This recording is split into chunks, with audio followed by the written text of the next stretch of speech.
teman-teman di sini kasih tahu, itu yang akan kita mau bongkar hasil otopsi yang menyebabkan yang bersangkutan sampai meninggal dunia, apa karena alkohol atau bukan. Karena kamu di sini diundang oleh Pak Habibur Rahman ini, Pak Habib pengen tahu yang terjadi sebenarnya, nggak perlu kronologis, kita udah tahu semua kok, cuman pengen kasih tahu, Pak ini loh Pak, bukti terkait otopsi inilah yang saya akan berikan ke Bapak gitu.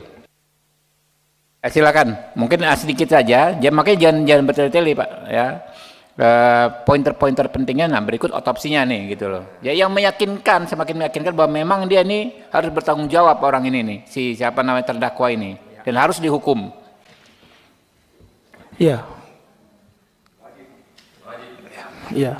Baik Bapak, saya jelaskan pointer-pointernya. Jadi almarhum Dini Sera Afrianti ini berangkat dari apartemennya hanya dengan tersangka George Ronald Tanur menuju ke Black Hole KTV. Jadi fakta dari rekonstruksi peristiwa yang ada di dalam ruangan Black Hole itu memang sudah terjadi percekcokan dan tindakan penganiayaan, dan itu ada di bukti-bukti di rekonstruksi maupun juga diakui oleh tersangka tersendiri pada saat dilakukan rekonstruksi. Di sana sudah terjadi yang namanya penendangan dan pemukulan Bapak. Kemudian itu berlanjut di lift. Pada saat di lift itu juga sudah terjadi pemukulan, yaitu pemukulan menggunakan botol itu yang lift itu ada ya? Ada rekaman, kita pernah lihat, ada yang pernah lihat? Ada rekaman, ada pengakuan dari terdakwa dan ada saksi. Ada pengakuan memukul pakai botol itu ya? Ada. Oke, lanjut. Dan ada bukti dari visum juga, di bagian kepala belakang korban itu ada pendarahan. Begitu. Ya, saya lanjutkan Bapak ya. Karena adanya tindakan kekerasan seperti itu Bapak, kemudian pada saat itu juga sempat terkirim voice note dari korban kepada pihak teman korban yang mengatakan bahwasanya korban mengalami tindakan penendangan oleh tersangka. Itu ada, itu juga sudah dibacakan waktu di dalam persidangan. Jadi bunyinya adalah dia nendang aku terus, aku nggak tahu salah apa. Itu ada. Itu sudah disampaikan dalam fakta persidangan dan sudah dimasukkan dalam bukti forensik, digital forensik di persidangan. Kemudian pada saat di basement itu dalam rekonstruksi juga diakui oleh tersangka bahwasanya dia mengetahui posisi korban yang berada di sebelah kiri pintu mobilnya. Karena pada saat itu tersangka GRT ini menerangkan bahwasanya kamu mau pulang dengan saya atau tidak. Kemudian tidak ada respon dari si korban almarhum. Lantas kemudian si GRT ini bukannya turun untuk mengajak masuk, tapi dia menjalankan mobilnya, yang kemudian mobil itu melindas korban. Menjalankan memutar Bapak. Jadi korban ini terlindas roda belakang mobil. Jadi karena korban ini di sebelah kiri, dia berjalan gini. Ia terlindas di bagian belakang Bapak. Itu yang fakta-fakta yang ada di rekonstruksi. Kemudian pada saat korban itu sudah tergeletak, di sana ada security yang mengetahui dan menanyakan perihal itu. Kemudian beredar sebuah video di mana tersangka ini malah merekam si korban, dan pada saat ditanya oleh security, ini kenapa? Dia menjawab tidak tahu.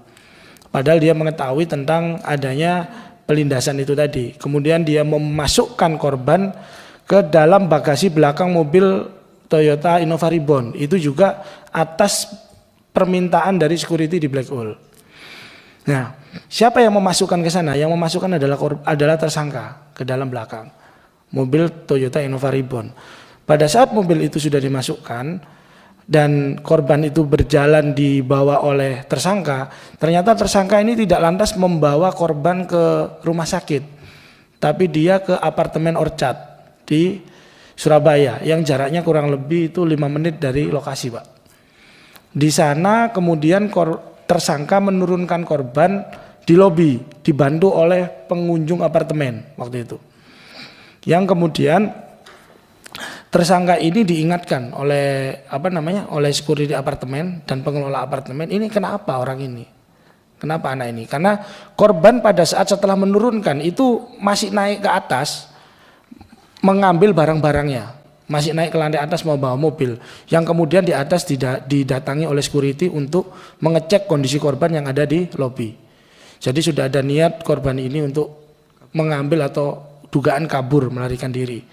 Kemudian Iya, tersangka, mohon maaf, tersangka. Iya, tersangka ya. Kemudian tersangka ini ditemui oleh pengelola apartemen yang apartemennya itu disewa oleh korban, yaitu Mbak Epi. Jadi Mbak Epi dan security apartemen ini sudah dihadirkan juga di persidangan. Mbak Epi dan security apartemen inilah yang membawa korban bersama tersangka menuju ke National Hospital. Di National Hospital, korban dinyatakan telah meninggal dunia kurang lebih 30-40 menit sebelum datang sampai di rumah sakit. Yang artinya ada dugaan kemungkinan korban sudah meninggal pada saat di basement atau dalam perjalanan menuju apartemen. Itu Bapak. Nah, fakta-fakta ini juga diperkuat dengan pada saat sudah dilakukan visum terhadap korban. Ya. Dengan pernyataan pertanyaan Pak Saroni, visumnya seperti apa? Visum sudah tertuang dalam surat dakwaan, termasuk juga di dalam tuntutan, dan ahli forensik pun juga sudah dilakukan pemeriksaan di dalam persidangan.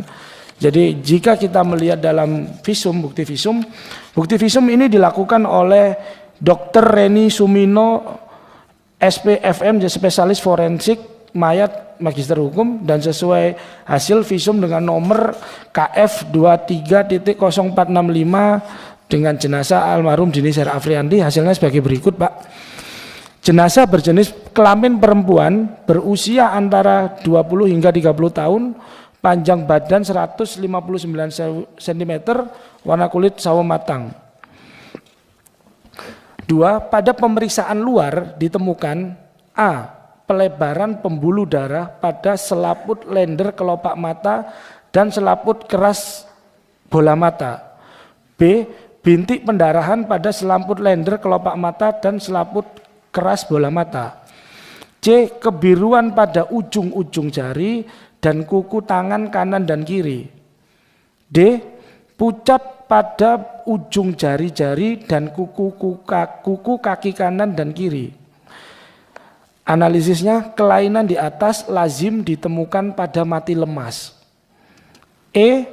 Luka lecet pada dada, perut, lengan atas kiri, tungkai atas kanan dan kiri, tungkai bawah kiri akibat kekerasan benda tumpul. F. Luka memar pada kepala kiri, telinga kiri, leher, dada, perut, punggung, anggota gerak atas kanan, lengan atas kiri, dan tungkai atas kiri akibat kekerasan benda tumpul. Yang ketiga, pada pemeriksaan dalam ditemukan A. Pelebaran pembuluh darah pada otak, usus halus, usus besar akibat mati lemas. B.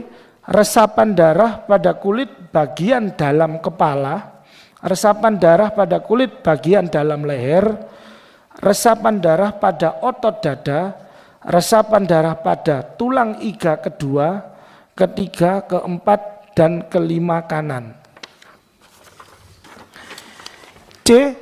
Luka memar pada bagian bawah paru dan hati akibat kekerasan benda tumpul. D. Luka robek pada hati akibat kekerasan benda tumpul.